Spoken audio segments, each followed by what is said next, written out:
প্রকৃতি তোমার চারপাশে।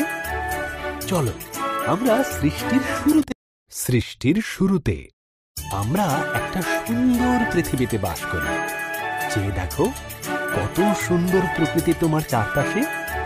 চলো আমরা সৃষ্টির শুরুতে ফিরে যাই, দেখি বাইবেল আমাদের সে বিষয়ে কি বলে।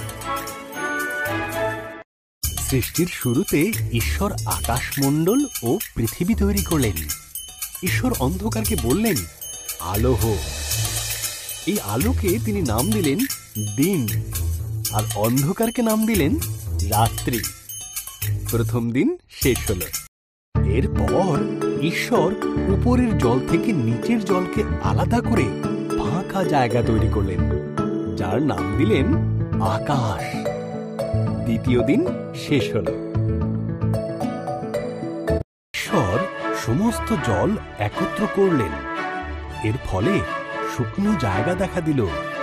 তিনি শুকনো জায়গার নাম দিলেন ভূমি, আর জমা জলের নাম দিলেন সমুদ্র।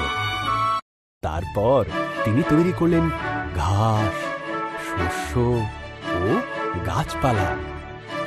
তৃতীয় দিন শেষ হল। এরপর ঈশ্বর আকাশে বিভিন্ন আলো তৈরি করলেন। দিনের জন্য সূর্যকে, আর রাতের জন্য চাঁদ ও তারাদের তৈরি করলেন। চতুর্থ দিন শেষ হল।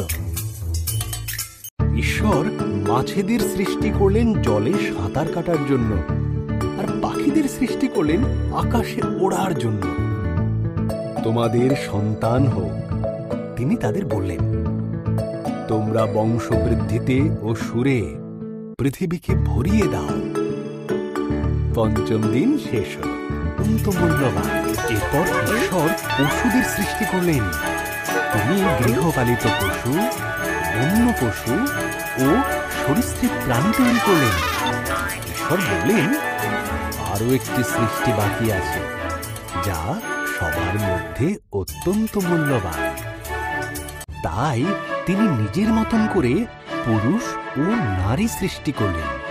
তিনি বললেন, তোমাদের সন্তান হোক, পৃথিবীর দায়িত্ব নাও, মাছ ও পশু পাখিদের যত্ন রেখো।